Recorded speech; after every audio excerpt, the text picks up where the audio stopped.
Bismillahirrahmanirrahim. Assalamualaikum warahmatullahi wabarakatuh. Alhamdulillah, nahmaduhu wa nasta'inuhu wa nastaghfiruh wa na'udzu billah min syururi anfusina wa sayyiati a'malina. May yahdihillahu fala mudhillalah wa may yudlil fala hadiyalah. Asyhadu an la ilaha illallah wahdahu la syarikalah wa asyhadu anna Muhammadan abduhu wa rasuluhu la nabiyya ba'dah. Allahumma salli wa sallim wa barik ala hadan nabiyil karim wa ala alihi wa sahbihi ajma'in, amma ba'd.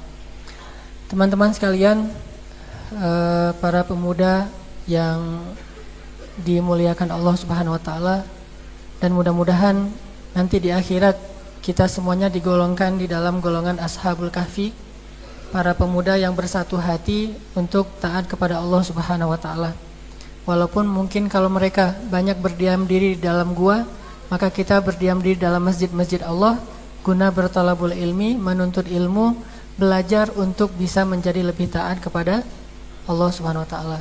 Semua kita sedang belajar, dan dalam proses belajar itu wajar kalau kita kadang melakukan kesalahan. Asal ada niat untuk memperbaikinya, maka Allah Subhanahu wa taala Maha Pemaaf lagi Maha Pengampun. Teman-teman sekalian, malam ini kita akan belajar satu hal tentang akhlak yang penting sekali. Bahkan saking istimewanya akhlak yang akan kita pelajari pada malam ini, Allah Subhanahu wa taala menjanjikan banyak sekali kebaikan-kebaikan bagi pemilik akhlak yang mulia ini. Malam ini kita akan belajar memiliki akhlak sifat penyayang. Memiliki sifat penyayang. Dan untuk itu kita awali dulu dengan sama-sama bertilawah. Salah satu ayat tentang penyayang itu ada di dalam surat At-Taubah. Coba buka surat At-Taubah ayat 128. Surat At-Taubah ayat 128.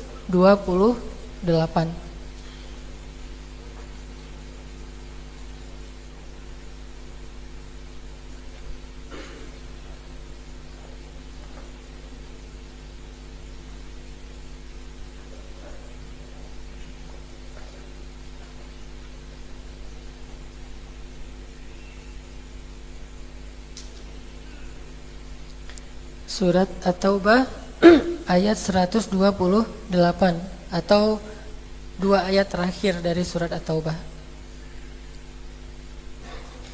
A'udzu billahi minasy syaithanir rajim. Silahkan.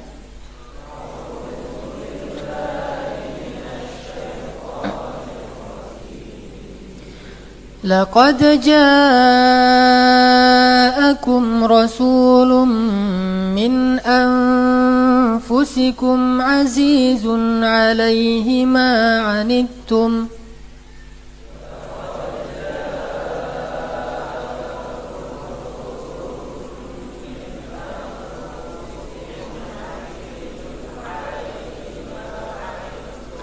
Azizun 'alaihi ma 'anittum harisun 'alaikum bil mu'minina raufur rahim.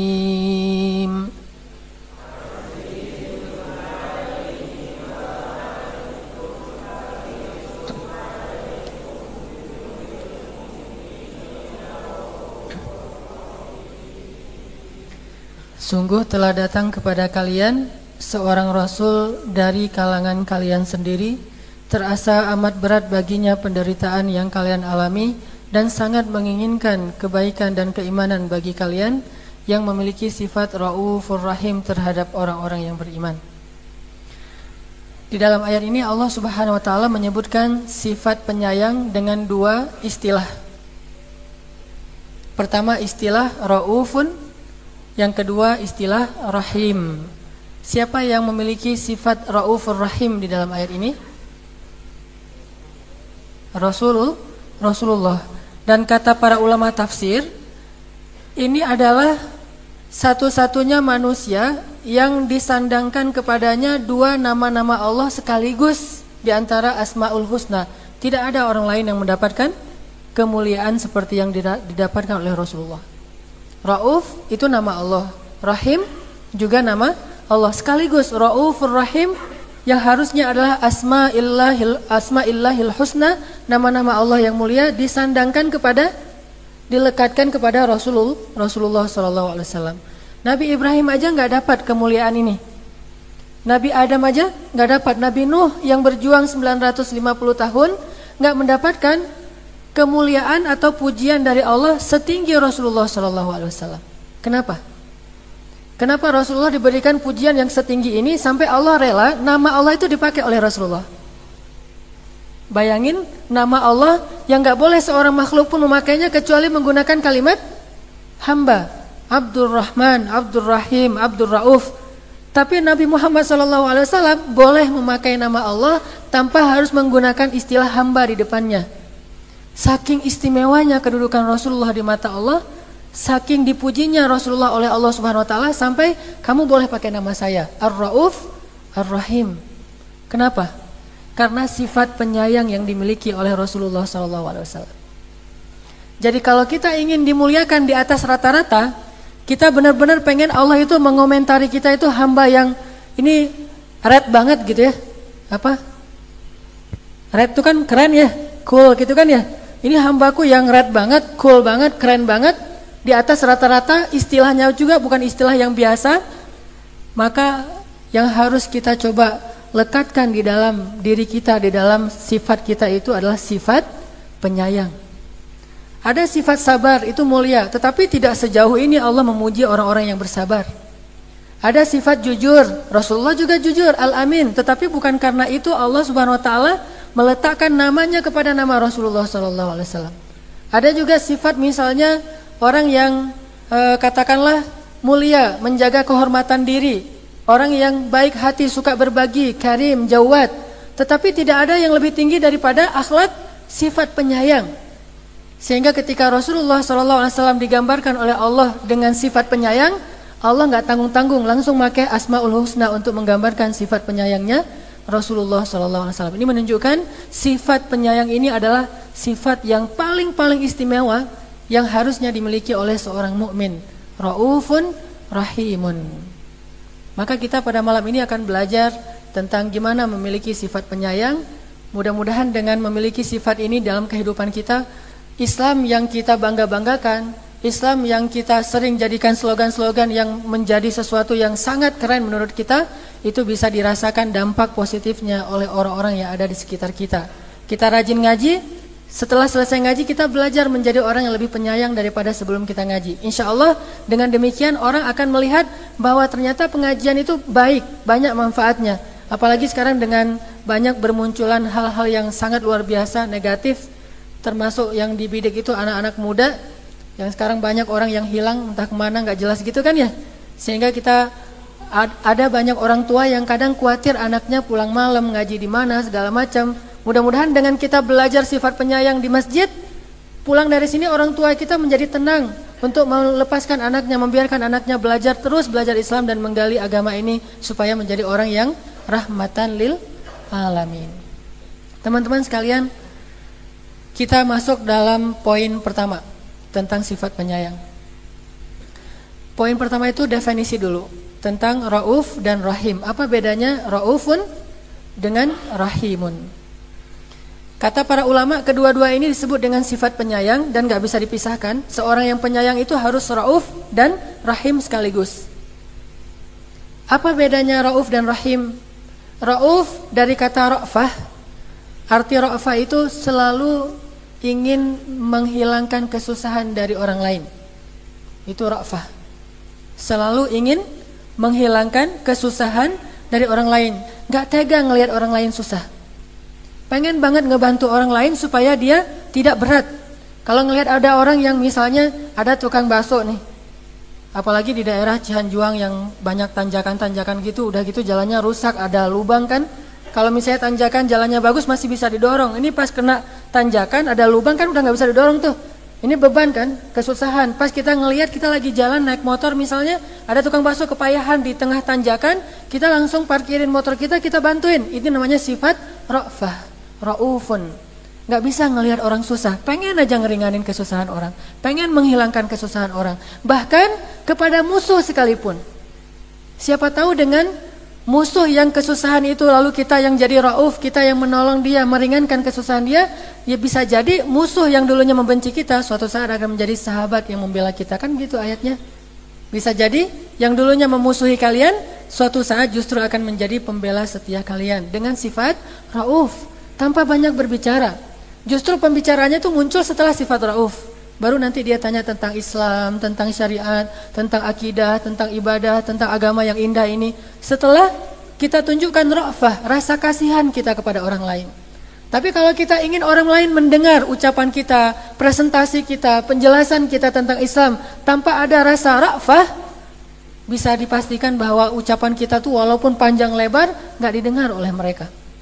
Rasulullah SAW itu luar biasa berdakwah itu dengan simpatik, dan salah satu cara membangun simpatik ra'fah, membangun rasa penyayang, kasihan kepada orang lain, bahkan kepada orang yang memusuhi beliau. Orang nggak kasihan kepada beliau, tapi beliau kasihan kepada orang lain. Ini namanya ra'fah. Kira-kira apa contoh Rasulullah itu kasihan kepada orang kafir? Bukan benci, malah kasihan. Apa contohnya? Ketika Rasulullah pulang dari Taif kan, di Taif beliau dilempari, di Taif beliau diusir, beliau diolok-olok, beliau dicaci maki, dicela, dihina. Bahkan orang-orang Taif menyuruh budak, perempuan dan anak-anak untuk mengejar Rasulullah, ngusir Rasulullah dari Taif. Dan bagi adat orang Arab, dikejar perempuan, anak-anak dan budak itu penghinaan. Sehingga kalau ibu-ibu pada ngelemparin seorang laki-laki, itu penghinaan luar biasa tuh. Ditambah lagi anak-anak. Jadi Rasulullah itu di Taif diperlakukan seperti seorang pencuri, seperti seorang maling yang dikejar massa rame-rame tuh. Keluar masuk kebun kurma, nyelinap lagi, bersembunyi lagi, terus ketahuan, lari lagi sepanjang hari dari siang sampai sore. Baru malam udah gelap, beliau selamat dari kejaran orang-orang Taif. Pulanglah beliau dengan masih keringat, darah mengucur dari pelipis beliau karena lemparan batu, dalam keadaan sangat lapar. Pulang dari Taif, beliau mampir di sebuah tempat namanya Nakhlah. Di Nakhlah itu Nabi sholat, kemudian berdoa kepada Allah sambil menangis, ya Allah, Engkau lihat bagaimana keadaan saya hari ini. Engkau maha tahu segala sesuatu yang saya alami. Tapi apapun yang saya alami hari ini, ya Allah, itu tidak mengapa bagi saya asalkan Engkau ridho kepada saya. Nabi mengadu kepada Allah, curhat kepada Allah, munajat kepada Allah sambil menangis. Saking sedihnya doa Rasul waktu itu, malaikat yang menjaga gunung itu jadi marah, emosi luar biasa.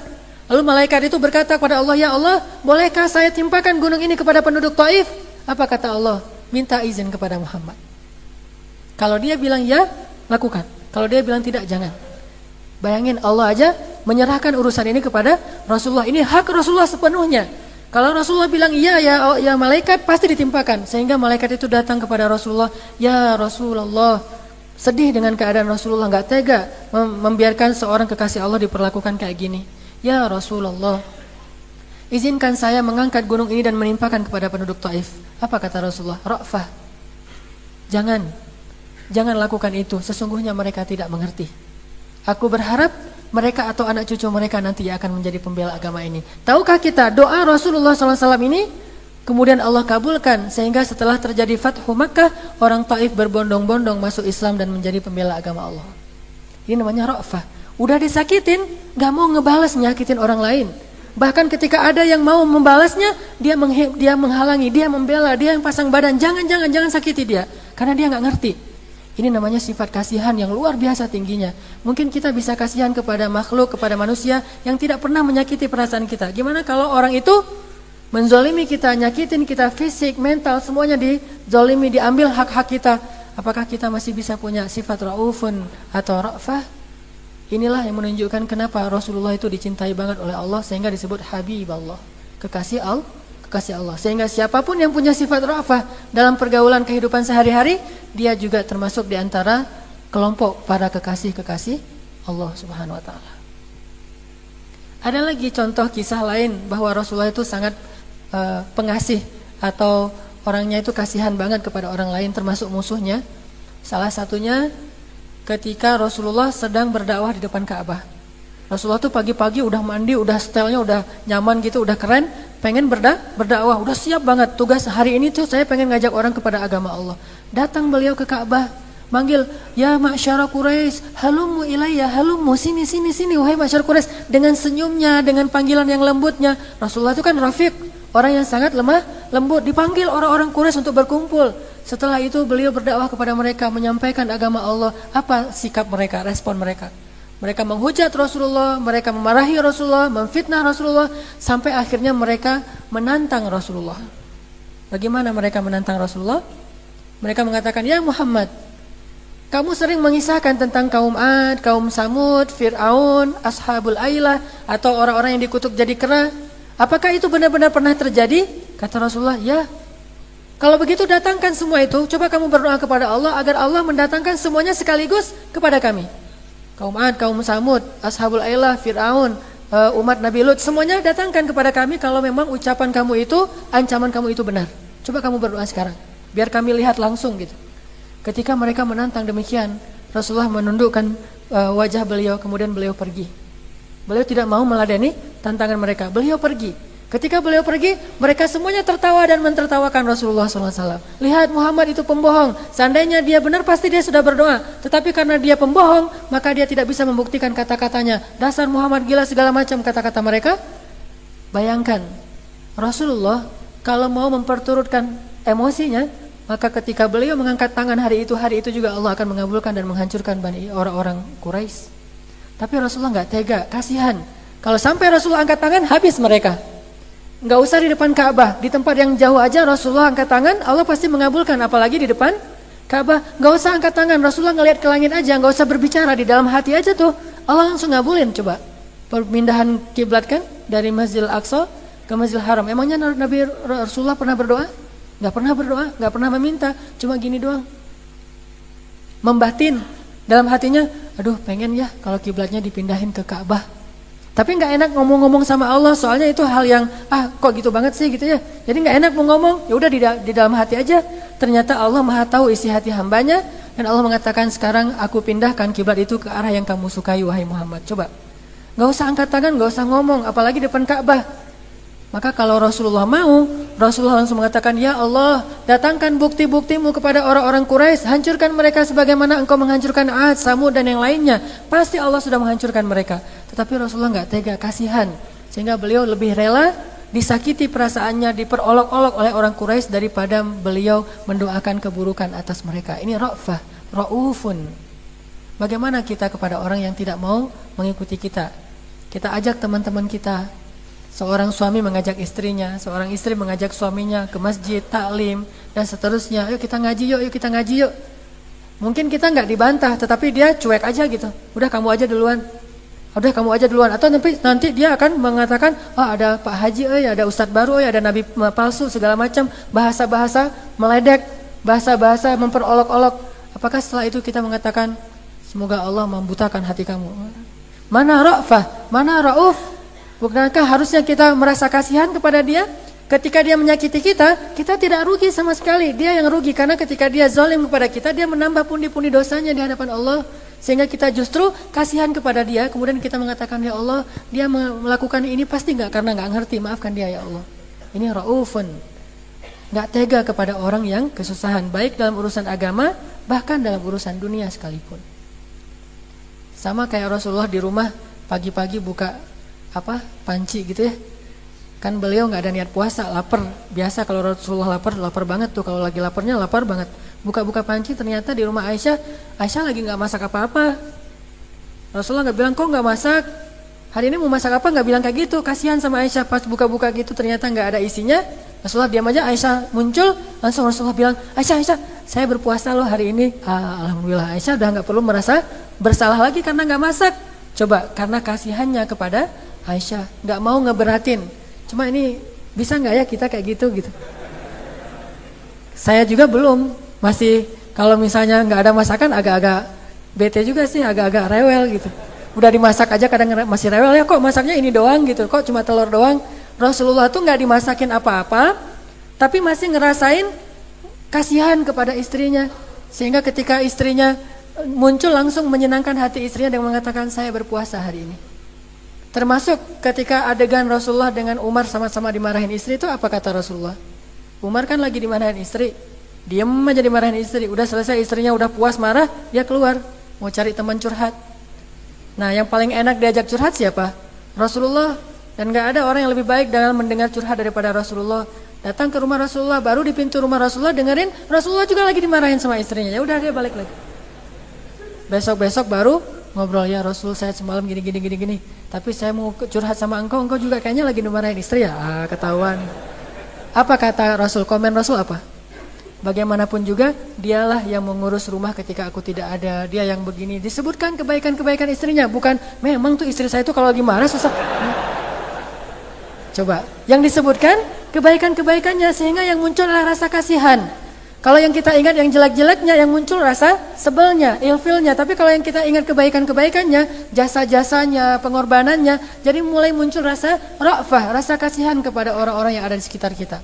Maka kata para ulama, salah satu cara untuk memunculkan rasa ra'fah itu adalah, rasa kasihan itu adalah ingat kebaikan. Kalau tidak kebaikan kepada kita, kebaikan dia secara manusiawi, bahwa dia itu seorang makhluk, dia itu butuh, dia berhak juga mendapatkan kebaikan-kebaikan, dia juga berhak ditolong segala macam. Intinya rasa kasihan inilah yang disebut dengan penyayang, ra'fah, ra'ufun, ingin meringankan beban orang lain.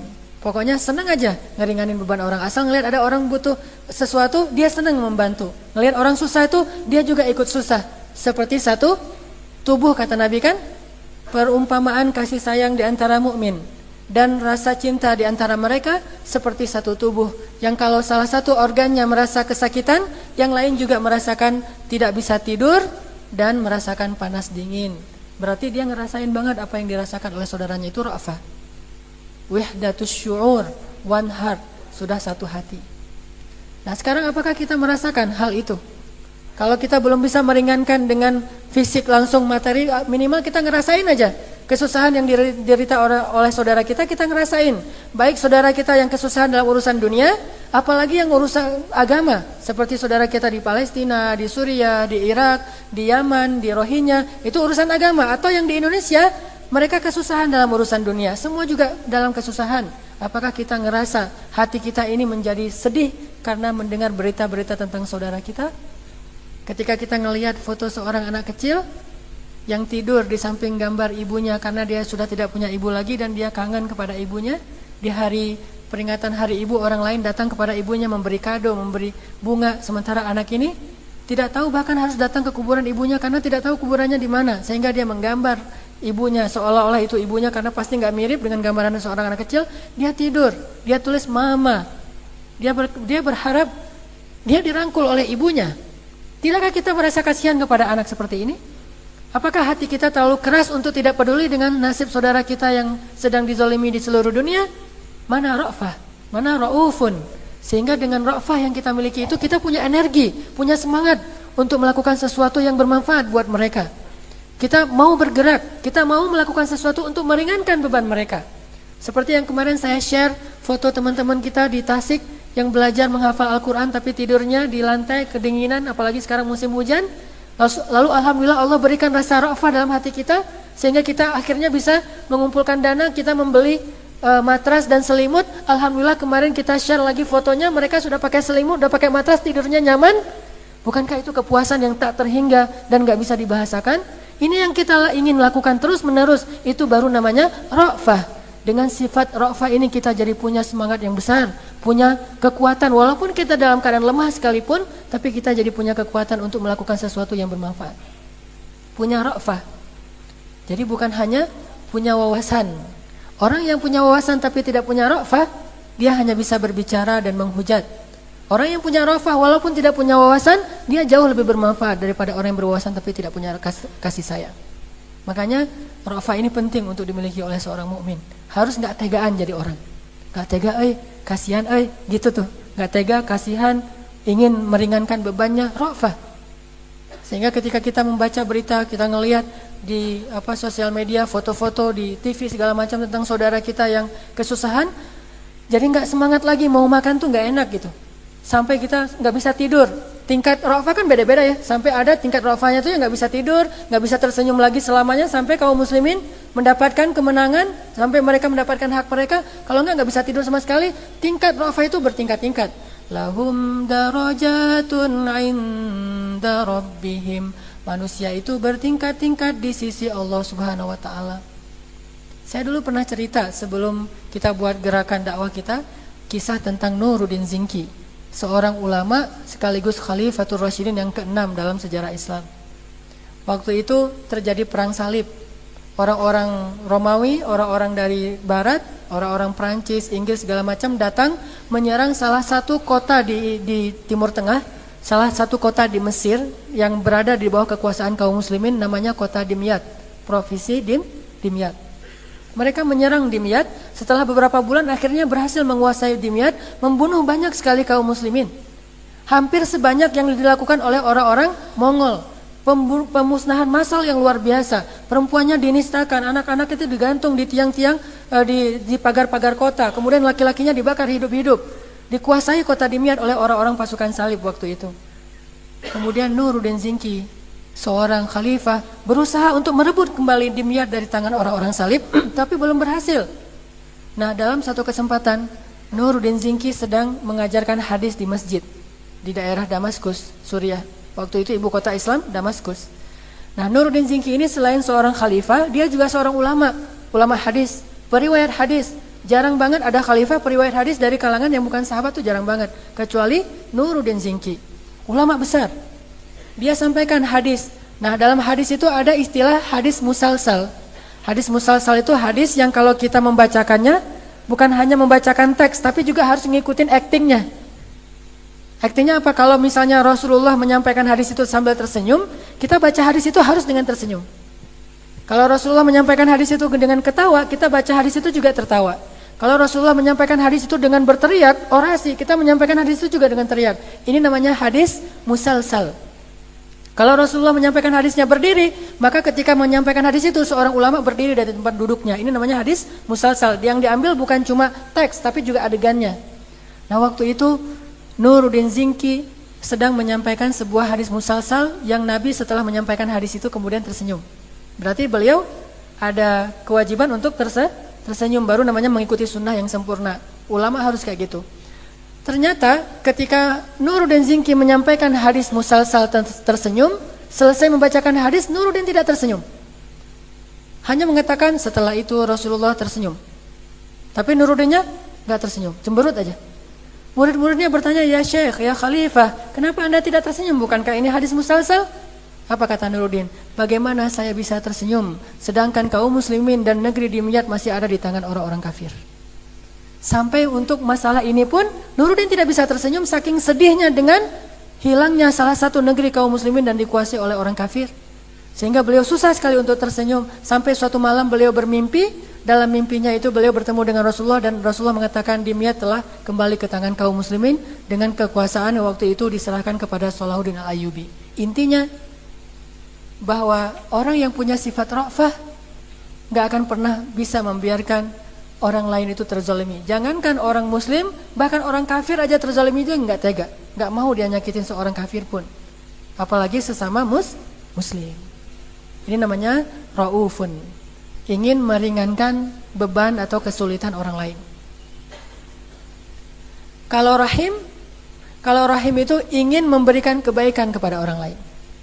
Kalau rauf ingin meringankan atau menghilangkan kesusahan orang lain. Kalau rahim ingin memberikan kebaikan kepada orang lain, ingin membahagiakan orang lain. Jadi kalau kita ketemu seseorang itu, sifat penyayang itu adalah kalau orang itu kesusahan kita nggak tega. Kalau orang itu biasa-biasa aja, bukan lagi kesusahan, kita pengen ngebahagiain dia. Apa ya yang bisa saya lakukan untuk membahagiakan dia? Itu rahim banget tuh. Kepada sesama muslim apalagi, kepada teman apalagi, kepada keluarga apalagi. Kita selalu berpikir, ini gimana ngebahagiain pasangan saya, ini gimana ngebahagiain anak-anak saya. Selalu berpikir cara ngebahagiain orang lain tuh kayak gimana, terus berpikir. Oh ya, ini mohon dipindahkan mobil pertama D1580RM, mohon dipindahkan segera karena yang punya rumah harus keluar segera. 1580RM. Yang kedua 1349D. 1349 apa ini? Terus ini juga 1349 ADR. Terus satu lagi Avanza Metallic 1810 WX. Mohon segera dipindahkan karena yang punya rumah butuh keluar.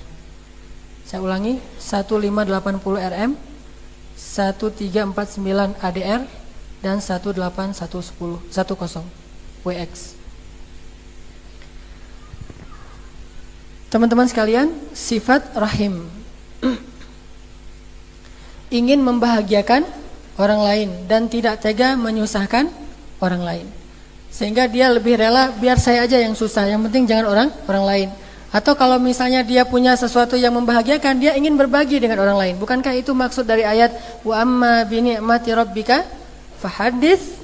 Bukan justru pamer, bukan justru bangga-banggaan diri, bukan justru menjadi orang yang lupa diri, bukan bersenang-senang sendirian. Justru dia kalau misalnya ada kebaikan sedikit aja, pengen bagi sama orang lain.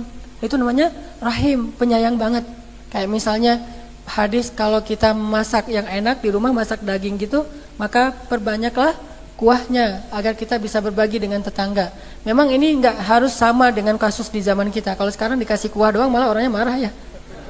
Banyakin kuahnya, terus kuahnya dikasih ke tetangga. Bu, ini saya mah kan ikut sunnah gitu ya. Oh iya ya, makasih. Pas sampai di rumah dibuka cuma kuah doang. Bahkan nangkanya juga nggak ada, kuah bener tuh. Udah gitu encer lagi karena kan disuruh banyakin kuah, bumbunya sedikit, encer. Itu bakalan orangnya marah. Makanya kasusnya nggak harus sama. Kalau kita baca hadis lihat substansinya, tidak harus melihat kasus yang sama persis. Kalau di zaman sekarang mungkin katakanlah misalnya kita di rumah sama pembantu bawa pulang pizza gitu. Atau bawa pulang durian, makanan-makanan yang enak lah. Yang pembantu kita tuh jarang makan yang kayak gitu-gitu saking mahalnya. Nah kita mungkin berpikir ini kan kalau dibagi sayang, anak-anak juga pada senang. Misalnya pizza gitu atau apa yang enak-enak, anak-anak pada senang nih. Pasti mereka pengennya satu orang tuh ada berapa potong tuh dapatnya. Nah di situ kita belajar rahimun. Memang nggak akan membuat pembantu kita lapar kalau kita nggak ngasih. Kalau dia sampai lapar itu namanya rauf. Kalau sekarang kan nggak dalam rangka lapar, cuma pengen dia juga ngerasain loh ini makanan enak.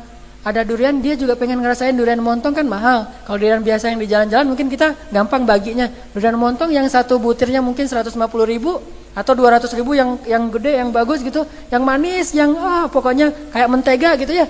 Pas sampai di rumah kita buka, wah bagus banget nih duriannya, warnanya tuh kuning pekat gitu. Nah pas kita ini pembantu lewat kan dia pasti nyium kan harum durian, dia ngelewat aja pura-pura mau ke dapur padahal dia aduh ada durian coba gimana rahim nggak kita sama dia. Nah tingkat rahimnya juga berbeda-beda. Ada yang rahimnya diambil dari bagian yang paling ujung dari durian itu yang kecil, taruh di kayak mangkok gitu, nih Bi coba aja nih untuk coba rasainnya aja, nggak harus kenyang. Ada yang kayak gitu rahimnya. Ada yang rahimnya diambil yang agak gede tapi pantas gitu dikasih. Ada yang sama rata, berapa yang kita makan begitu yang kita berikan kepada pembantu. Ini tingkat rahimun yang berbeda-beda. Yang parah itu kalau nggak ngasih sama sekali. Jelas-jelas serumah tuh harum tapi nggak ngasih. Alasannya pas pagi, maaf ya Bi habis gitu. Ngomong lagi tuh, udah nggak ngasih ngomong. Terus kulitnya nggak dibuang langsung, ditaruh lagi di tong sampah. Bibinya pagi-pagi ngeliat udah ada kulit durian. Ini orang yang tidak punya sifat rahimun. Makanya yang namanya penyayang itu raufun rahim. Dia itu orang yang tidak tega ngelihat orang lain susah dan selalu ingin ngebahagiain hati orang lain. Inilah namanya penyayang. Rasulullah SAW seorang yang sangat penyayang. Ini poin pertama, definisi raufun rahimun. Poin yang kedua tentang sifat penyayang. Kata para ulama, sifat penyayang ini adalah ciri orang yang memiliki hati yang lembut. Orang kalau hatinya keras itu berarti banyak dosa atau nggak dapat hidayah. Kalau orang mau ngelihat orang yang hatinya lembut, raqiqul qalb. Raqiqul qalb itu hatinya lembut sehingga kalau dia baca Al-Quran dia bisa menangis. Kalau dia sholat dia khusyuk. Nah salah satu ciri orang yang hatinya lembut, raufun rahim, penyayang banget. Seperti Abu Bakar As-Siddiq. Bahkan kata Aisyah radhiyallahu anha, Abu Bakar itu orangnya raqiqul qalb, lembut banget hatinya. Saking lembutnya Abu Bakar rela untuk kesusahan dan habis seluruh hartanya demi membebaskan budak-budak yang kesusahan di Mekah. Jatuh miskin, gak tega ngelihat Bilal disiksa terus. Akhirnya dia tanya, jual saja Bilal kepada saya. Kata Umayyah, berapa kamu mau beli? Kata Abu Bakar, berapa kamu mau jual? Coba, bukan disebutkan harganya terus nego-menego, enggak. Berapa kamu mau jual? Disebutkan oleh Umayyah bin Khalaf sekian uqiyah emas, yang kalau dalam bahasa sekarang mungkin sekitar 700 juta. Harganya 700 juta coba. Disebutkan berapa ukiah emas 700 juta, dan kalau dikonversikan ke rupiah 700 juta kata Umayyah bin Khalaf. Ya udah nanti malam saya kirim. Enggak ada 700 juta kemahalan atau kamu belinya berapa? Enggak. Kenapa? Karena ingin menghargai Bilal. Ini bukan soal angka, soal penghargaan. Bilal kan dengar, wah saya ditawar, kan kata-kata Bilal kan. Enggak enak banget saya ditawar. Jatuh-jatuhnya 50 juta deh, ya udah deal 50 juta kata Bilal. Saya mah apa tuh cuma 50 juta. Enggak ditawar sama sekali, udah aja langsung berapa? 750 juta. Nanti malam saya kirim. Udah dibebasin. Setelah dibebasin, kata Abu Bakar, "Ya Bilal, mulai sekarang kamu bebas. Wahai orang-orang Quraisy, Bilal adalah saudara saya dan dia bebas sekarang." Lihat sifat Rauf Abu Bakar As-Siddiq, enggak tega ngelihat ada seorang muslim yang kesusahan. Dia rela untuk berkorban demi meringankan kesusahan orang lain. Ini Abu Bakar As-Siddiq, sehingga kata para ulama, salah satu ciri orang yang hatinya lembut adalah sifat penyayang. Mulai dari kasih sayang kepada keluarga, naik lagi kepada tetangga, naik lagi kepada sahabat, naik lagi kepada orang yang sesama muslim, naik lagi kepada yang bukan muslim, naik lagi kepada musuh, naik lagi kepada makhluk Allah yang lain selain manusia, hewan, tumbuhan. Ini bertingkat-tingkat. Makin jauh berarti makin besar kasih sayangnya. Makin besar kasih sayangnya berarti makin lembut hatinya. Dan makin lembut hatinya, kata Nabi, sesungguhnya Allah tidak melihat kepada penampilan kalian, Allah tidak melihat kepada perbuatan kalian, Allah tidak melihat kepada harta kalian, Allah melihat kepada hati kalian. Sehingga kalau hatinya lembut, Allah sayang kepada orang itu. Ada orang yang sifat kasih sayangnya sampai kepada musuh sekalipun. Bahkan Rasulullah itu kasih sayangnya itu sampai kepada jin. Bukankah beliau rahmatan lil alamin? Dan alamin itu maksudnya jamak, bukan hanya manusia, tetapi semua makhluk Allah itu dapat rahmat, kebaikan dari Rasulullah SAW. Ini menunjukkan bahwa sifat kasih sayang itu adalah ciri orang yang hatinya lembut. Jadi coba nilai hati kita masing-masing dengan sifat kasih sayang yang kita miliki. Sebesar apa dan seluas apa jangkauan sifat kasih sayang kita? Apakah ada pengecualian? Apakah sifat kasih sayang kita itu lokal banget, hanya di bawah atap rumah kita saja? Atau bahkan di dalam atap rumah kita pun mereka tidak ngerasain kasih sayang kita? Ini menunjukkan bahwa hati kita itu keras sebagaimana sedikitnya rasa kasih sayang di dalam diri kita. Itu poin kedua. Jadi nilai diri masing-masing, muhasabah diri masing-masing dengan ngelihat kasih sayang kita, itulah gambaran hati kita. Kemudian poin yang ketiga, bentuk-bentuk kasih sayang yang pernah dicontohkan Rasulullah dan mudah-mudahan ini bisa kita tiru dalam kehidupan kita sehari-hari. Ada orang yang kayak gini misalnya, nggak tega atau yang nggak sanggup untuk ngerelain sesuatu yang tidak baik untuk orang lain, atau nggak tega nyusahin orang lain. Kayak kita misalnya pernah pakai jasa seseorang, katakanlah naik taksi gitu ya, atau naik ojek gitu. Naik taksi jauh, pakai argo sih, pakai argo keluar harganya tuh 40.000. Karena kita ngelihat supir taksi ini tadi kan macet, dan kalau macet argonya nggak terlalu banyak, nambahnya sedikit. Macet, dia pakainya manual, pasti kaki kirinya tuh udah capek banget. Udah gitu jalan ke rumah kita itu banyak jalan lubang, kasihan dia udah, pokoknya stres banget di jalan. Argonya cuma 40.000. Karena kita orangnya raufun, sangat nggak tegaan, sangat gampang kasihan. Akhirnya kita kasih bukan 40.000, Pak, nih ambil aja semuanya. Berapa? Misalnya 60.000 atau 100.000 atau berapa, yang membuat dia tersenyum dan bahagia. Itu orang rauf banget. Dari situ kita bisa tahu tingkat rauf kita setinggi apa. Apakah 41.000? Pak, ini ambil aja semuanya, nggak usah dikembalikan. Kembaliannya cuma 500, 40.500. Ada recehan 500 dikasih gitu. Atau kita kasih 50.000 digenapin aja, udah 50.000 nggak usah dikembalikan. Itu aja dia udah bahagia banget. Karena catatan argonya dia masih ada bonus 10.000. Kita kasih lebih dari itu. Tukang juga gitu. Alhamdulillah tukang kalau kerja di rumah saya itu seneng. Kenapa? Tetangga kalau saya panggil ke rumah itu seneng banget. Kenapa? Karena nggak ada patokan harganya. Yang lihat muka dia aja. Kalau muka dia melas banget, ya udah kasihnya banyak gitu. Nggak tega ngelihat wajahnya. Kalau misalnya pas paling-paling di rumah cuma benerin atap, lagi ada yang bocor atau benerin listrik atau apa. Yang kerjanya itu kalau dihitung jamnya cuma sejam maksimal. Sementara seorang tukang itu kalau kerja seharian dibayar 80.000 rata-rata kan ya. 80.000 itu seharian. Ini sejam kira-kira bagi seharian itu berarti sekitar 8 jam. Berarti 80.000 bagi 8, cuma sejam doang 10.000 kan ya. kasih aja 20.000. Tapi nggak tega ngasih 20.000. Soalnya kalau saya merasa dikasih 20.000, apaan nih 20.000? Akhirnya dikasih lah 50.000, kadang-kadang 100.000. Keenakan dia tuh, seneng gitu. Namanya sifat rafah, nggak tega, nggak nyaman kalau kita nggak bisa ngasih sesuatu yang membahagiakan orang lain. Itu juga berlaku kepada keluarga kita, kepada teman kita, siapapun lah.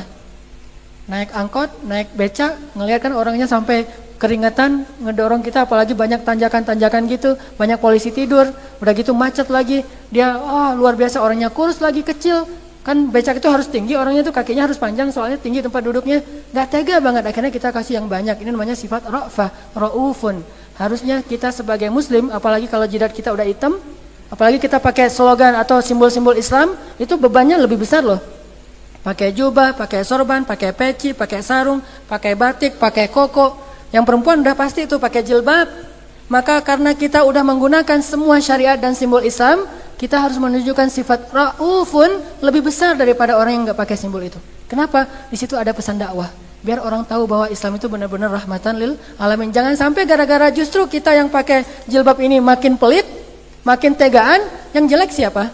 Semua ibu-ibu yang dipanggil Bu Haji, jelek semua. Kalau Bu Haji mah pasti gitu kan ya. Kita juga yang bapak-bapak udah pakai peci haji, tapi perhitungan banget. Ini kan cuma kerjanya kayak gini, udah gitu judes lagi tuh.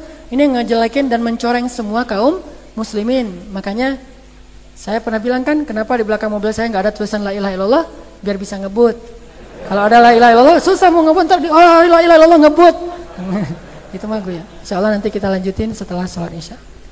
Bismillahirrahmanirrahim. Teman-teman yang dimuliakan Allah Subhanahu wa taala, kita lanjutkan tentang belajar menjadi seorang muslim yang penyayang atau raufun rahim. Di antara janji-janji Allah terhadap orang-orang yang memiliki sifat penyayang ini banyak banget ya. Kalau kita baca dalam hadis-hadis kisah, salah satu yang paling terkenal itu adalah sifat penyayang seorang perempuan yang suka berzina, yang kemudian dia sudah bertaubat. Yang satu hari perempuan ini minum di satu sumur, dan ketika dia selesai minum, dia ngelihat seekor anjing yang kehausan. Langsung muncul rasa ra'fah. Rasa ra'fahnya tuh nggak tega sama anjing ini. Padahal kan kalau secara fikih anjing itu hewan yang najis. Sehingga kalau misalnya kita kena liur anjing atau dijilat anjing, itu harus dibersihkan 7 kali dan salah satunya dengan debu, artinya disamak.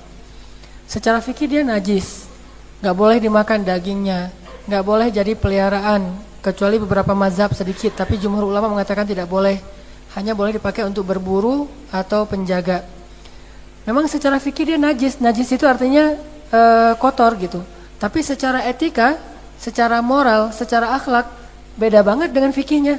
Fikihnya sangat tercela, tapi moralnya justru kalau kita kasihan kepada hewan yang najis ini, apa kata Nabi tentang perempuan itu? Sehingga karena dia kasihan kepada anjing yang kehausan, yang menjulurkan lidah saking hausnya, perempuan ini kemudian membuka sepatunya dan mengambil air dengan sepatunya itu dan memberikan air kepada anjing yang kehausan, sehingga anjing itu mendapatkan air dan dia pergi. Akhirnya turunlah kasih sayang Allah kepada perempuan ini. Allah beri hidayah ke dalam hatinya sehingga dia bertobat dari perbuatan dosanya, dan Allah jaminkan dia menjadi ahli surga. Bayangin. Ternyata Allah kasih hidayah itu lewat kasih sayang. Dia masih berzina. Disebut dalam hadis itu bahasanya imra'atun baghiyah. Imra'atun baghiyah itu perempuan yang masih suka berzina. Tapi walaupun dia masih suka berzina, banyak dosa segala macam, hina banget di mata Allah tuh karena banyak dosa-dosa besar, hanya dengan rasa kasihan kepada seekor hewan yang secara fikih najis, tercela, nggak boleh dipelihara di dalam rumah. Akhirnya Allah Subhanahu wa taala menurunkan rahmat kepada perempuan ini. Rahmatnya apa? Pertama, Allah membimbing hatinya. Sehingga yang tadinya dia senang kepada dosa, sekarang jadi benci kepada dosa. Dia tinggalkan dosa itu, dia bertobat dengan taubatan nasuha. Setelah dia tinggalkan dosa itu, Allah jadikan dia kemudian menjadi min ahlil jannah, dijamin masuk surga. Coba, rahmat Allah kepada orang yang penyayang. Makanya Nabi bilang, innama yarhamullahu min ibadihir ruhama. Sesungguhnya Allah itu sayang sekali kepada hamba-hambanya yang penyayang. Allah itu sayang banget kepada hamba-hambanya yang penyayang. Jadi kalau misalnya kita pengen ditambahkan hidayah oleh Allah, pengen berubah menjadi lebih baik, pengen hijrah sejauh mungkin dari dosa-dosa, miliki sifat penyayang. Sekali kita kasihan kepada seorang makhluk, atau kepada satu makhluk yang bahkan najis sekalipun secara fikih, kali itu juga Allah menurunkan rahmatnya ke dalam hati kita. Rahmat hati itu adalah hikmah, hidayah, iman.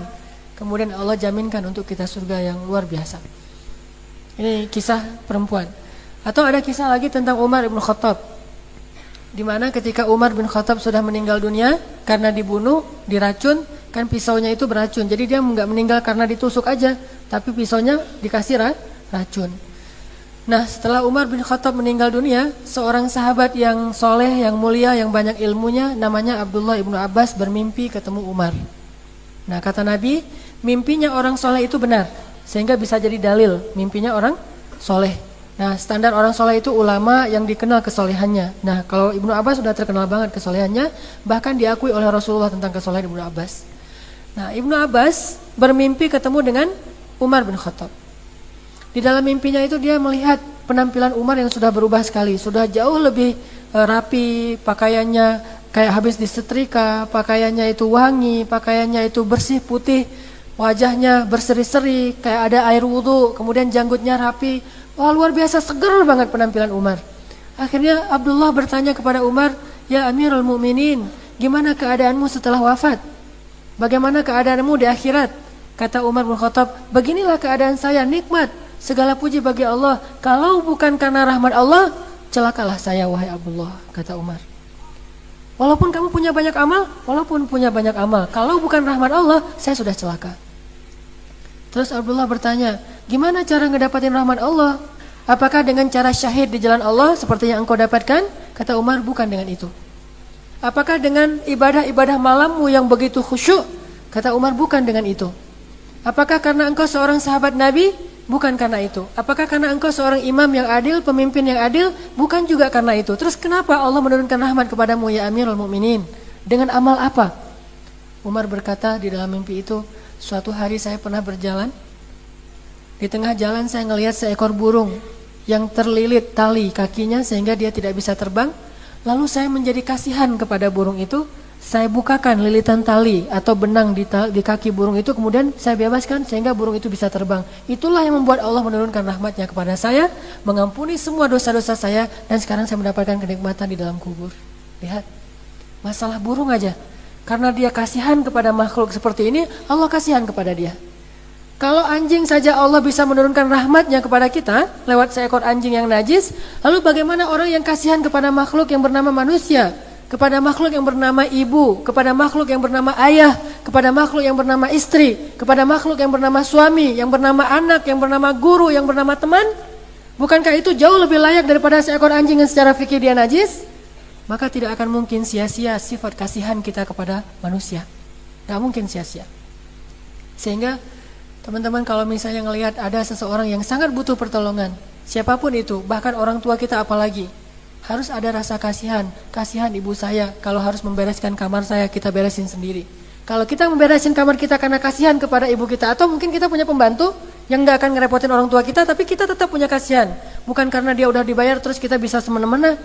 "Ah, kasihan kalau pembantu harus ngurus kamar saya, udah saya urus sendiri." Itu aja bisa nurunin rahmat Allah loh. Masalah sepele kan? Cuma ngeberesin kamar gara-gara kasihan kepada pembantu. Cuma kita nyuci piring yang kita makan sendiri nih. Kasihan kalau pembantu harus nyuci piring saya malam-malam lagi. Mungkin kita pulangnya jam 10 malam, pembantu kemudian harus nyuci piring kita malam-malam sebelum dia tidur.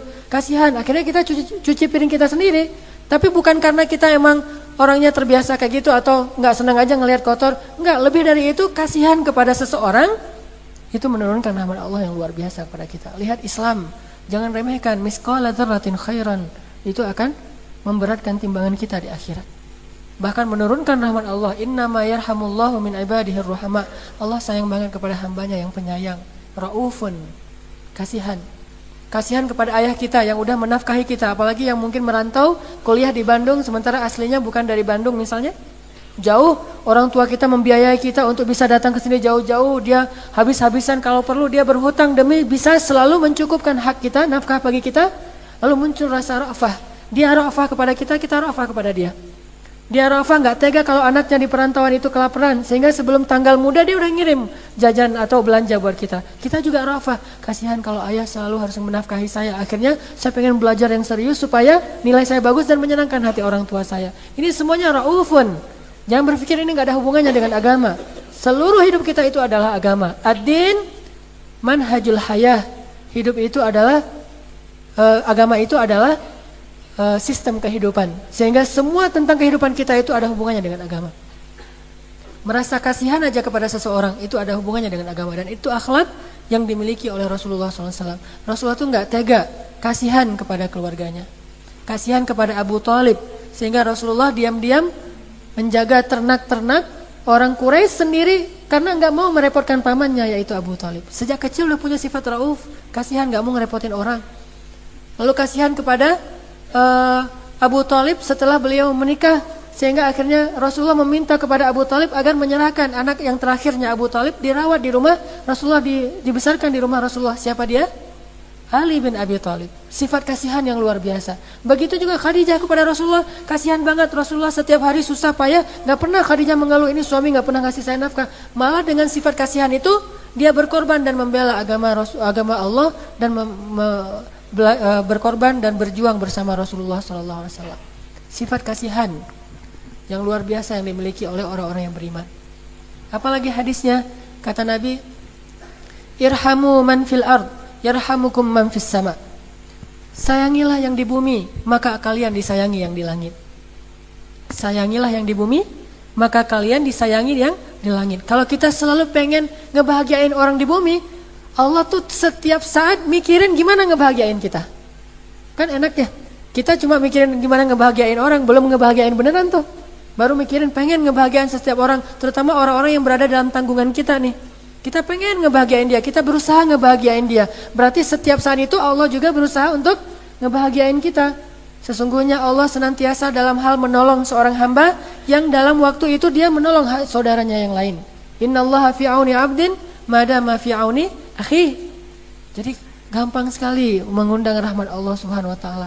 Tinggal kita punya enggak sifat Raufun Rahim, kasihan dan penyayang kepada manusia, kepada makhluk. Rasulullah tuh saya sering cerita gimana penyayangnya beliau kepada makhluk, bukan cuma kepada manusia, kepada hewan. Sampai Nabi mengatakan tidak boleh kita berkhutbah di atas hewan tunggangan. Tidak boleh kita berkhutbah di atas hewan tunggangan. Jadi kalau misalnya kita naik hewan tunggangan, katakanlah mungkin kuda atau keledai atau onta, kita boleh menunggangi hewan-hewan itu, tetapi nggak boleh berhenti kemudian kita berbicara di atas tunggangan sementara tunggangan itu berdiri saja. Itu nggak boleh, nyakitin hewan tunggangan. Kalau dipakai jalan boleh banget, tapi kalau bahkan dipakai berperang boleh, tapi kalau berdiri itu menyakiti dia. Kenapa? Takutnya hewan itu kalau misalnya kita udah sampai tujuan, dia pengen makan, dia pengen istirahat, sampai segitunya dipikirin. Baca Riyadhus Shalihin. Termasuk nggak boleh ngasih cap, apa tuh, cap yang kayak tato gitu kepada hewan peliharaan sebagai tanda bahwa ini hewan peliharaan milik kita. Nggak boleh dalam Islam. Terus gimana? Udah aja dikandangin. Bahkan Allah Subhanahu wa taala melarang kita untuk menyembelih hewan tunggangan itu dengan pisau-pisau, hewan peliharaan itu dengan pisau yang tumpul. Bagaimana dengan manusia? Bahkan kata para ulama, sifat kasihan itu harus ada dalam hati kita, bahkan kepada orang yang paling besar salahnya kepada kita, yang ingin kita hukum. Tetap ada sifat kasihan. Gimana maksudnya kita kasihan kepada orang yang ingin kita hukum? Permudah hukuman bagi dia. Permudah hukuman bagi dia. Sehingga kalau misalnya dalam kisah itu diberikan kepada algojo. Jangan dihukum sendiri dengan nggak pernah motong apa-apa, tiba-tiba menggal kepala orang, nggak kena gimana coba? Atau kena dikit? Mau kan harusnya sekaligus langsung kepalanya masuk ke dalam ember ya. Maaf ya, emang kayak gitu kejadiannya. Kalau di Saudi itu kan ada di Jeddah namanya Masjid Qisas. Masjid Qisas itu masjid tempat orang di Qisas, di penggal hukuman mati. Nah, kalau yang algojo itu kan udah terbiasa, mungkin udah pengalaman gitu ya, udah jam terbangnya udah tinggi gitu. Dia kan gini tuh, coba aja lihat di YouTube tuh banyak tuh. Sak, sekali gitu udah langsung kepalanya gelundung masuk ke dalam ember, orangnya langsung jatuh. Dan menurut riset yang saya pernah baca itu ternyata meninggal dengan cara dipancung itu jauh lebih cepat daripada dengan cara-cara yang lain, di listrik, disuntik, ditembak, di apa, apalagi dibakar hidup-hidup.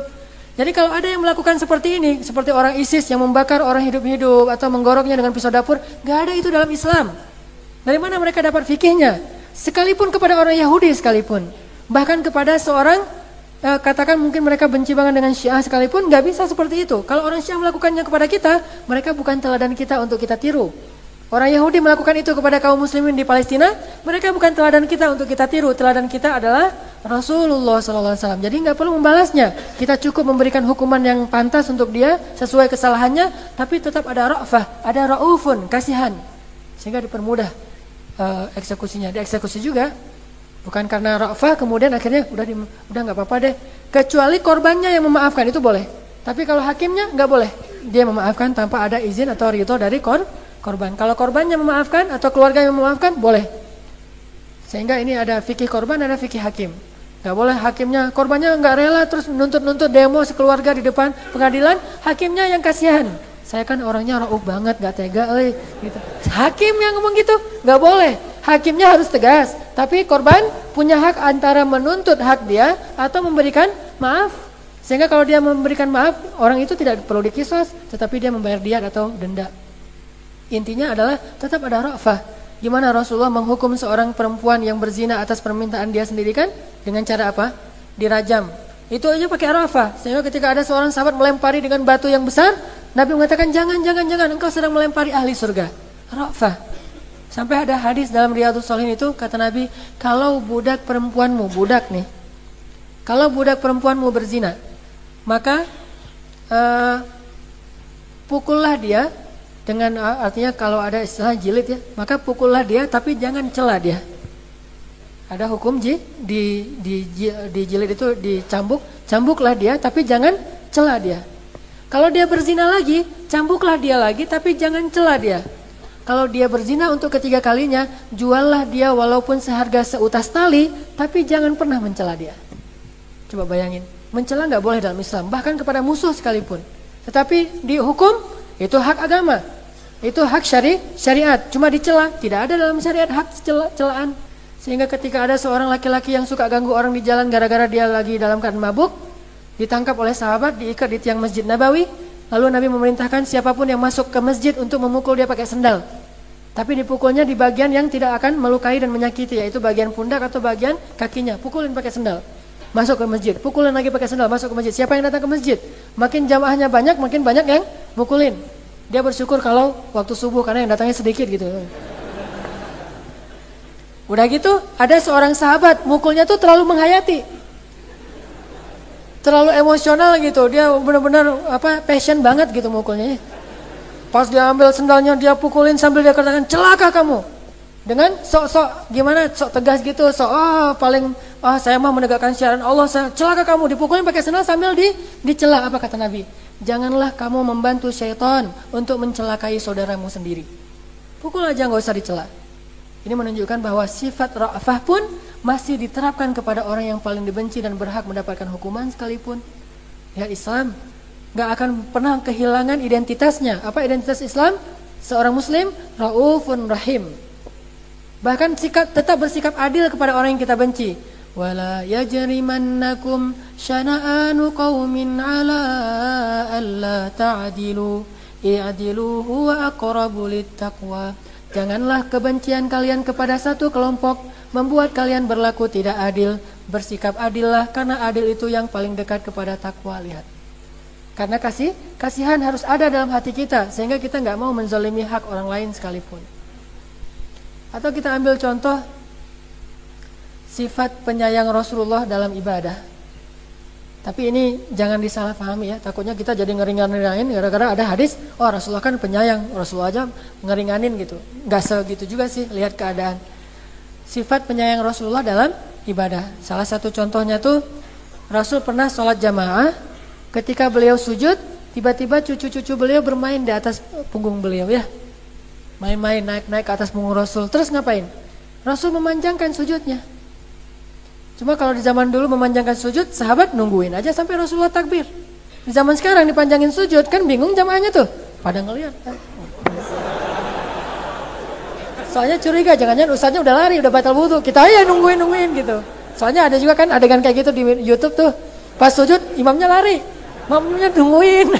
Ternyata itu mah kerjaan orang Arab yang iseng aja. Atau yang yang soft pertama gitu kan, ditepuk, orangnya mundur terus daisi sama dia. Akhirnya orangnya menepuk juga pas dilihat ditonjokin.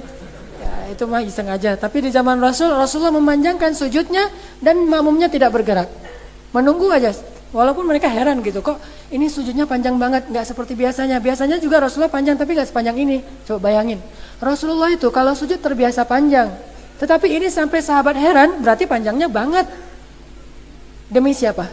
Demi cucu-cucunya yang main di atas punggung beliau ketika beliau sedang sujud. Lihat sayangnya kepada cucu.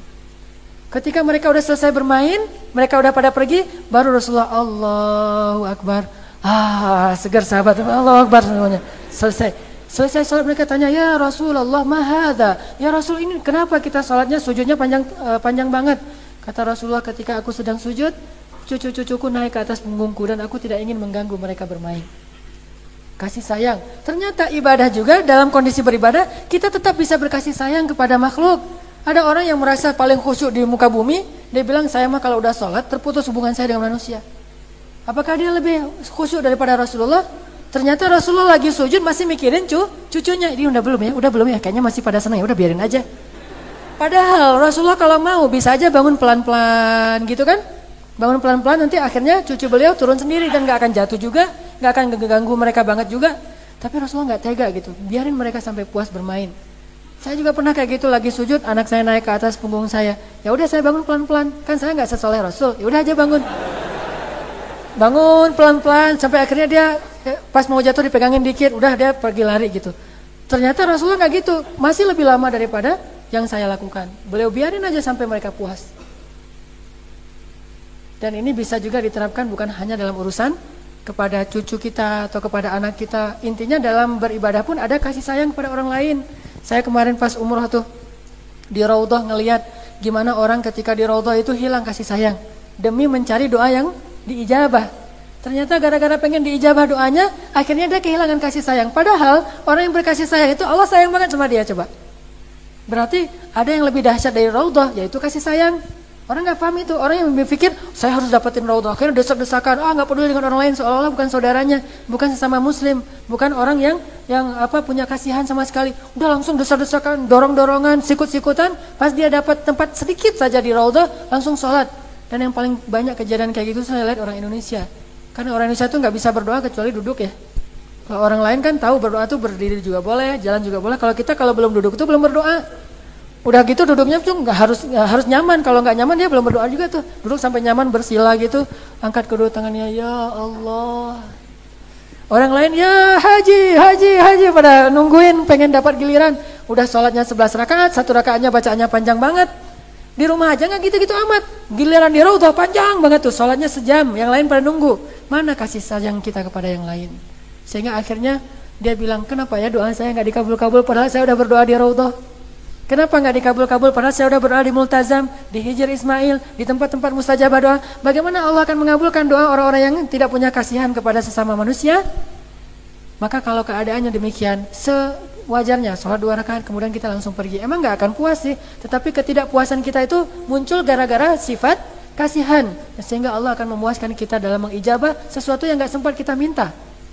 Mungkin kita karena saking crowdednya kita gak konsen lagi kan ya, kecuali kita baca kayak kemarin. Akhirnya saya baca, saya tulis saja, udahlah saya bacain aja depan Ka'bah, diaminkan bareng-bareng, udah Instagram gitu kan. Saking crowdednya gak kebayang lagi ini doanya yang dipesan apa aja ya, udah aja muslimin awal muslimat gitu kan. Maka Allah akan mengijabah apa yang tidak sempat kita baca karena sifat kasihan kita kepada makhluk. Indahnya sifat penyayang. Atau Rasulullah juga pernah, yang sering saya bahas, sholat qobliyah zuhur. Berapa rakaat? 4 rakaat apa 2 rakaat? Ada yang bilang 2 rakaat, ada yang bilang 4 rakaat qobliyah zuhur. Dua-duanya benar dan dua-duanya dilakukan Nabi. Kok beda? Nabi kalau sholat qobliyah zuhur di rumah, ada yang lihat nggak? Nggak ada kecuali istrinya. Maka beliau sholat 4 rakaat. Tapi kalau beliau sholat qobliyah zuhur di masjid, dilihat oleh banyak sahabat, beliau sholat 2 rakaat. Terjadilah perbedaan pendapat antara Aisyah dengan Abdullah bin Abbas. Kata Abdullah, Rasulullah tuh sholat qobliyah zuhur 2 rakaat loh. Kata Aisyah, enggak, 4 rakaat. Saya ngelihatnya sendiri. Ditanya ke Rasul, kenapa? Kata Rasul, aku khawatir kalau kalian melihat aku sholatnya 4 rakaat, kalian lalu memaksa diri untuk meniru, itu akan memberatkan orang-orang setelah kalian. Kasihan kepada kita. Sehingga kalau sholatnya dilihat orang banyak, beliau ngasih contoh yang paling ringan. Kalau nggak ada yang lihat, beliau melakukan yang puas sepuasnya beliau sendiri. Kebalik dengan kita, kalau sholat di rumah, nggak ada qobliyah, nggak ada badiah. Giliran di masjid, Qobliyahnya tuh lama banget. Sampai orang mau iqamah tuh gak jadi-jadi nungguin kita aja. Khusyuk banget. Kenapa bisa gitu? Kita nggak ada kasihannya ke orang lain. Ada juga yang kayak gitu tuh. Kita udah tahu, misalnya ada masjid yang nggak pakai timing ya. Kalau ini kan ada pakai timernya nih. Ada masjid yang nggak pakai timer. Jadi nunggu orang pada selesai aja. Dan itu banyak banget masjid kayak gitu. Termasuk di tempat saya juga di Cihanjuang di Gunung Batu tuh kayak gitu. Pas kita udah selesai sholat kan harusnya muazin mau iqamah tuh. Ada yang datangnya wudunya santai banget, jalannya santai. Pas orang udah tahiyat dia masuk ngelihat orang udah tahiyat dia Allah. Wah tenang banget tuh, udah gitu rukunya panjang, tenang, khusyuk banget. Dia nggak tahu orang ada hajat lain, apalagi masjid-masjid transit kan, yang orang berhenti di situ nggak akan lama. Harusnya dia punya sifat kasihan, tidak ego dalam ibadah. Ibadah pun nggak boleh ego. Bukankah ini kebaikan? Ya, tetapi sifat kasihan lebih baik daripada ibadah sunnah. Sehingga dalam kondisi kayak gitu, kasihan orang udah nunggu, udahlah saya nggak jadi sholat qobliyah. Sampai kalau perlu qobliyahnya tuh diqadha setelah ba'diyah. Memang ada. Rasulullah pernah mengqadha salat ba'diyah zuhur setelah asar, sehingga Ummu Salamah Saudah waktu itu tanya ke Rasulullah, "Ya Rasulullah, salat apa ini setelah salat asar? Bukankah tidak ada salat?"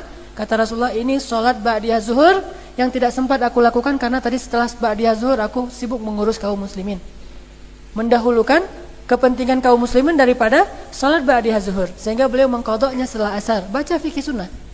Kalau ada yang bilang tidak ada qadha salat, berarti dia belum baca fikih sunnah dan belum tahu hadisnya. Dan jangan bilang tidak ada hadisnya, saya belum tahu hadisnya. Begitu juga Nabi mengqadha atau Ibnu Abbas mengqadha ba'diyah qobliyah subuh gara-gara enggak sempat melakukan qobliyah subuh lalu dilakukan setelah subuh. Setelah sholat subuh dia sholat lagi, kata Nabi, "Ya Abdullah ma hadza? Sholat apa ini?" "Ya Rasulullah, ini qadha sebelum yang subuh." Rasulullah diam saja dan diamnya Rasul takrir, berarti boleh. Artinya nggak sesaklek itulah ibadah. Tetap aja pesan-pesan moral itu tetap melekat dalam ibadah kita. Dalam ibadah pun ada pesan moral. Atau contoh yang lain, Rasulullah SAW sholat tahajud di rumahnya bersama istrinya. Gimana sholat tahajud Nabi kalau di rumah? Tahajud aja sendiri, nggak ngebangunin istri. Kenapa nggak ngebangunin istri? Nggak tega. Coba bayangin, untuk bangunin tahajud aja nggak tega. Kalau kita kan langsung memakai hadis memercikan air, tapi kenyataannya nggak memercikan air, disiramin kan pakai air. Rasulullah kan bilangnya cuma dipercikin. Kita mah karena pengen ikut sunnah banget, saya mah alus sunnah banget nih. Udah 1 ember. Itu mah bukan alus sunnah itu. Hulu berlebihan. Kita pakai hadis itu, tapi kita lupa bahwa Rasul juga kadang kasihan kepada istrinya, nggak selalu pakai air. Rasulullah sering sholat tahajud, bukan sering, beberapa hadis saya baca. Rasulullah sholat tahajud mandi janabah, karena dengan Aisyah kemudian mandi janabah, kemudian sholat. Di mana sholatnya? Di sebelah Aisyah. Bukankah tempat tidur Rasulullah itu di lantai pakai tikar biasa, sehingga Rasulullah sholat di sebelah Aisyah. Lagi sholat masih bisa romantis, coba sholat di samping istri, kan keren tuh. Sholat istri di sebelah tidur, udah gitu istri lagi tidur tuh bolak-balik nyari-nyari suaminya gini-gini, ngeraba-raba gitu, dapat jempolnya Rasul. Oh Rasulullah masih ada di sebelah tidur lagi tuh Aisyah. Apakah Rasulullah bilang, dasar istri pemalas dan segala macam, katanya ahli hadis? Enggak kan? Biarin aja istrinya tidur. Yang penting beliau sholat. Ketika mendekati waktu subuh, baru Aisyah dibangunkan untuk witir. Bayangin, witirnya doang. Aisyah witir yuk gitu. Saking kasihan kepada istrinya. Tapi ini hanya diberlakukan dalam hal yang sunnah ya. Kalau yang wajib nggak dibangunin, itu bukan kasihan. Justru kalau kita kasihan, bangunin, biar dia tidak dimarahi oleh Allah Subhanahu Wa Taala. Nah ini ibadah pun masih bisa kasihan. Atau contoh yang lain, Rasulullah sholat taraweh yang kita tahu. Malam pertama beliau sholat di masjid taraweh, diikutin sahabat. Malam kedua lebih ramai lagi. Malam ketiga nggak muncul. Ketika ditanya kenapa Rasulullah nggak muncul malam ini, kata Rasulullah, aku tidak mau kalian menganggapnya wajib sehingga memberatkan kalian. Pokoknya Rasulullah tuh nggak mau ngeberatin banget. Kalau dalam urusan ibadah sunnah. Bahkan juga ada adegan Rasulullah menjamak sholat zuhur dengan asar tanpa ada alasan. Enggak karena musafir, tidak karena hujan, tidak karena sakit, tidak ada uzur-uzur yang syar'i. Pokoknya jamak aja zuhur dengan asar. Lalu sahabat bertanya, "Ya Rasulullah, kenapa menjamak salat? Apakah ini juga dilakukan oleh kami?" Kata Rasul, "Likai la yakuna harajan li ummati," supaya memudahkan umatku.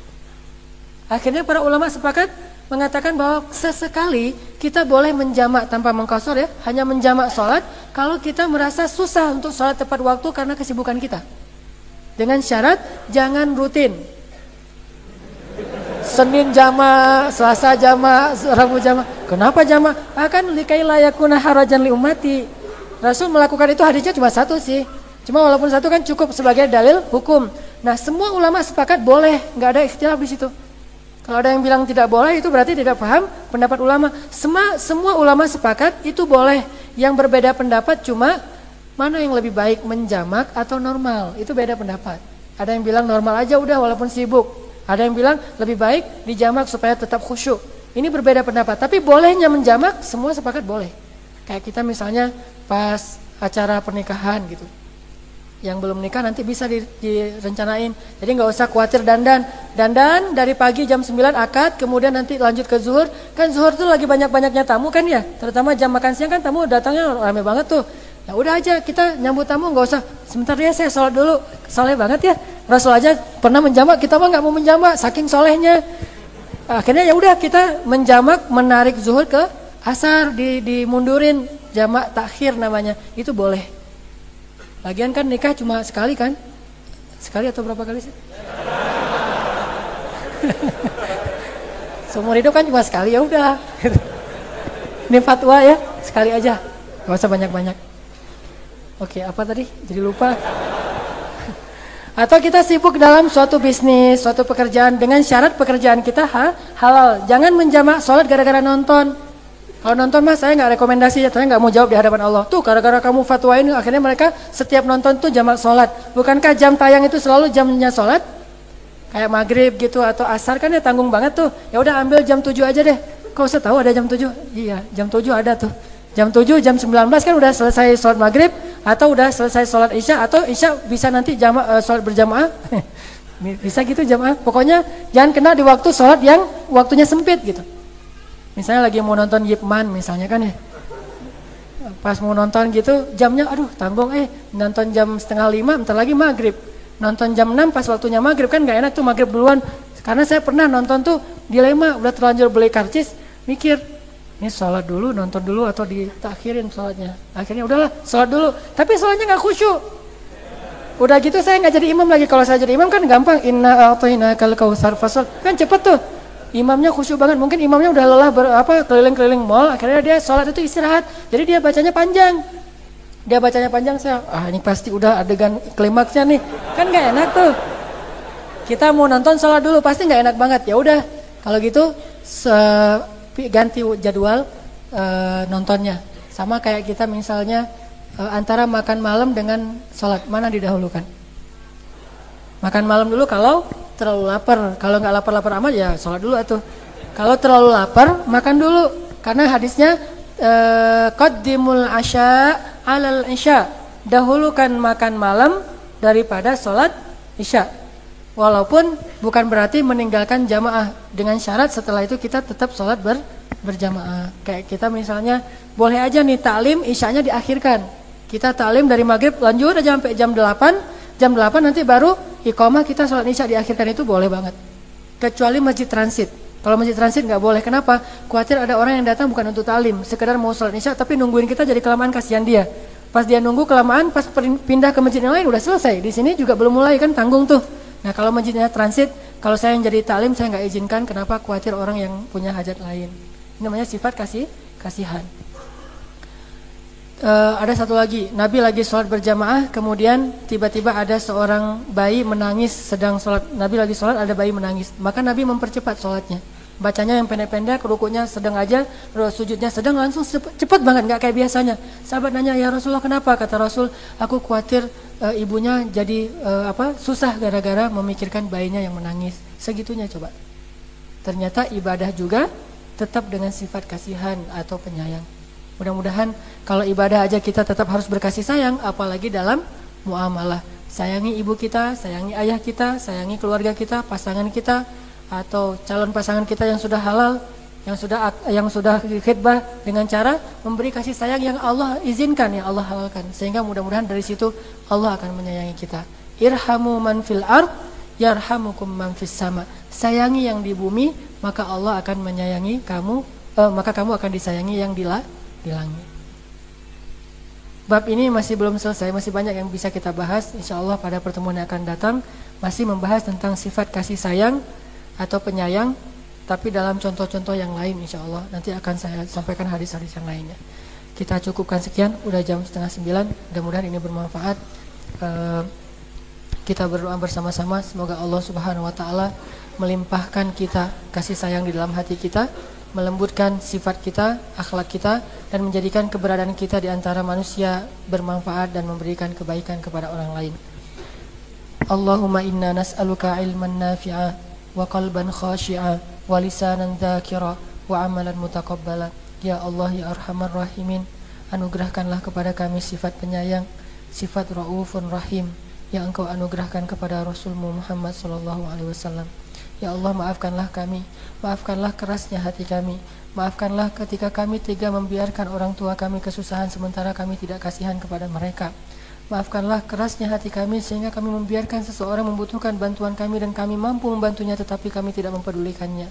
Ya Allah, janganlah Engkau cabut rahmat-Mu dari kehidupan kami karena tidak ada sifat kasih sayang di dalam hati kami. Anugerahkanlah ke dalam hati kami sifat kasihan dan sifat penyayang, dan dengan itu kami bisa memberikan manfaat bagi banyak orang. Ya Allah, ya Arhamar Rahimin, lembutkanlah hati kami dan hiasilah akhlak kami, dan jagalah hawa nafsu kami, dan bersihkanlah perut kami dari rezeki-rezeki yang tidak halal bagi kami.